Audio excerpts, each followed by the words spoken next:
কুষ্টিয়ার দৌলতপুরের ফিলিপনগরে পীর হত্যাকাণ্ডের পরে অবশেষে 15 দিন পরে আসামি ধরা পড়েছে। মূল আসামি এখনো ধরা পড়েনি, কিন্তু আসামি অন্তত 2 জন ধরা পড়েছে। আরেকজনকে ধরে জিজ্ঞাসাবাদের পরে ছেড়েও দেয়া হয়েছে। স্বস্তির খবর, অন্তত 2 জনকে তো ধরা হয়েছে। মানে ওই প্রবাদের মতো নাই মামার চায়ে কানা মামা অনেক ভালো, সেই প্রবাদটা বোধহয় এই ক্ষেত্রে প্রযোজ্য হবে। চলুন একটু কুষ্টিয়া থেকে ঘুরে আসি, দৌলতপুর থানা থেকে ঘুরে আসি, বোঝার চেষ্টা করি যে কাদেরকে গ্রেপ্তার করা হলো, তারা এই মামলায় কিভাবে জড়িত ছিলেন, পেছনের মূল কারিগররা কেন এখন পর্যন্ত গ্রেপ্তার হচ্ছে না, আলোচিত কথিত ওই জামাত নেতা যাকে প্রধান আসামি করা হয়েছিল তিনি কেন গ্রেপ্তার হচ্ছেন না, নাকি তিনি এই ঘটনার সঙ্গে সম্পৃক্ত নন, তাকে মিথ্যাভাবে আসামি করা হয়েছে, প্রধান আসামি করা হয়েছে। রাজীব দফাদার যে এই আক্রমণটাকে নেতৃত্ব দিয়েছে এবং নিজে শামীম রেজাকে আঘাত করেছে এবং মারার নেতৃত্ব দিয়েছে, সে কেন এখনো ধরাছোঁয়ার বাইরে, একটু বোঝার চেষ্টা করি। সাথে এটুকুও বোঝার চেষ্টা করব যে সকল ফেসবুক আইডি ব্যবহার করে এই ঘটনা ঘটানো হয়েছে সেই সকল ফেসবুক আইডির মালিকদের কি অবস্থা। থাকবেন পলিটিক্স টিভির নিয়মিত আয়োজনে।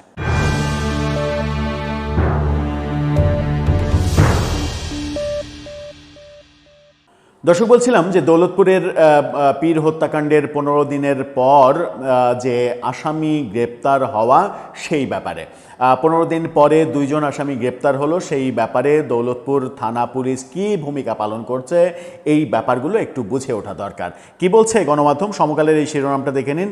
সেখানে বলা হচ্ছে দরবার প্রধান শামীম হত্যায় 2 জন গ্রেপ্তার, পুলিশ বলেছে এটা।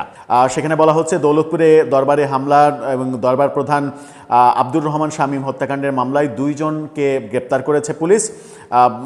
রোববার রাতে, অর্থাৎ গত রাতে উপজেলার ফিলিপনগর এলাকা থেকে তাদের গ্রেপ্তার করা হয়। দেশজুড়ে আলোচিত এই ঘটনায় প্রথমবারের মতো কোনো আসামি গ্রেপ্তারের বিষয়টি নিশ্চিত করেছে আজকে পুলিশ।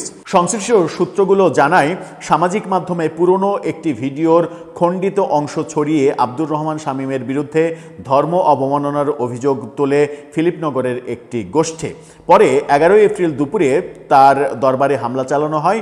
হামলাকারীরা সেখানে ব্যাপক ভাঙচুর, লুটপাট এবং অগ্নিসংযোগ করে এবং এক পর্যায়ে তারা দরবার প্রধান আব্দুর রহমান শামীমকে টেনে হেসড়ে সেখান থেকে বের করে পিটিয়ে এবং কুপিয়ে হত্যা করে। এবং এখানে একটা বড় অভিযোগ রয়েছে, সেটা হচ্ছে সেই দরবারে প্রচুর স্বর্ণ ছিল। এমনকি পীর শামীম রেজা যে বাঁশিটা, মানে কৃষ্ণ সাজতেন তখন যে বাঁশিটা ব্যবহার করতেন, যে বাঁশিটা বাজাতেন, সেই বাঁশিটা সোনার বাঁশি ছিল, আরেকটা রূপার বাঁশি ছিল। সোনার বাঁশি, সোনার গহনা, সোনার মানে মুকুট, অনেক কিছু ছিল। অন্তত মানে কেউ ওখানকার স্থানীয় কেউ বলছেন, এবং একজন প্রখ্যাত বাংলাদেশের বাউল সাধু তিনি বলছেন যে সেই দরবারে অন্তত 1 কেজির বেশি সোনা ছিল এবং সেটা লুটপাট করার জন্যই, নগদ অনেক টাকা ছিল, সেগুলো লুটপাট করা অন্যতম একটা বড় মানে ইস্যু ছিল তাদের। এই লুটপাট করতেই সেখানে তারা গিয়েছে এবং শামীমকে মারা এটাকে বোনাস হিসেবে তারা দেখেছে। এই ঘটনায় 13 এপ্রিল মামলা হয়।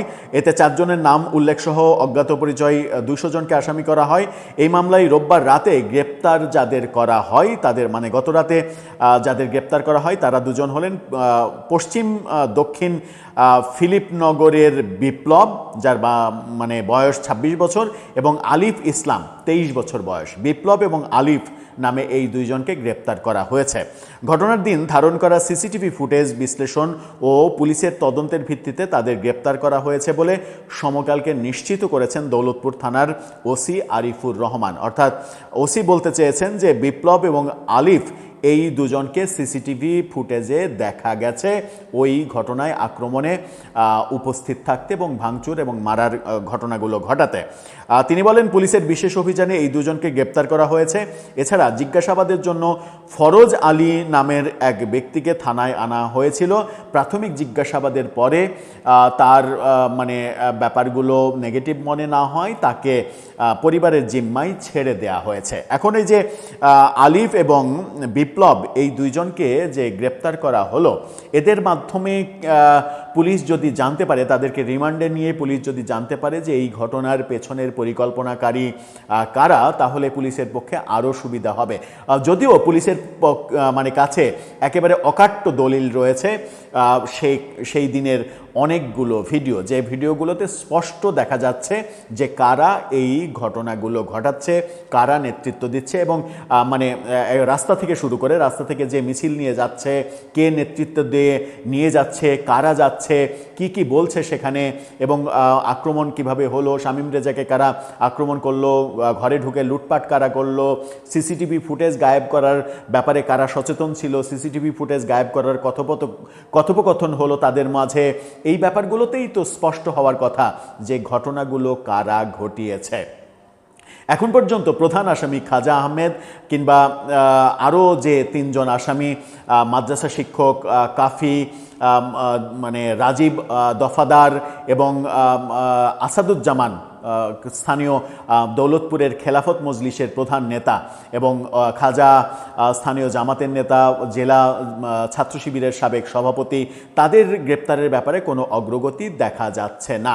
খাজা আহমেদ ফেসবুকে বারংবার বিভিন্ন ধরনের বিভিন্ন রকমের পোস্ট করে এটার মানে তাকে মিথ্যাভাবে জড়ানো হয়েছে এই বক্তব্য দিচ্ছেন। যদিও মাঝখানে একটা পোস্ট দেখলাম যে খাজা আহমেদ নিজেই ফেসবুক মানে আইডি চালাচ্ছেন না, অন্য কেউ চালাচ্ছে, নিরাপত্তার কারণে তিনি তার ফোন ইউজ করছেন না, অন্য আরেকজনকে দিয়ে চালাচ্ছেন, সেই পোস্টগুলো করছে, এই ব্যাপারগুলো আমরা লক্ষ্য করছি। আবার সত্যের সন্ধানে ফিলিপনগর, যে ফেসবুক আইডি থেকে সব থেকে বেশি মানে অপপ্রচার চালানো হয়েছে এবং সংগঠিত করার ক্ষেত্রে সব থেকে বেশি ভূমিকা পালন করা হয়েছে, কাটছাট ভিডিও, বিকৃত ভিডিও প্রকাশ করে সব থেকে বেশি উশৃঙ্খলতা তৈরি করা হয়েছে, এবং ঘটনার পরেও এই পীরকে মেরে ফেলা জায়েজ হয়েছে, এটা আল্লাহর গজব, এর বিরুদ্ধে যারা কথা বলছে তাদেরকে পর্যন্ত হুমকি দেওয়া যে কাজগুলো করা হচ্ছে সত্যের সন্ধানে ফিলিপনগর, এই ফেসবুক আইডিটা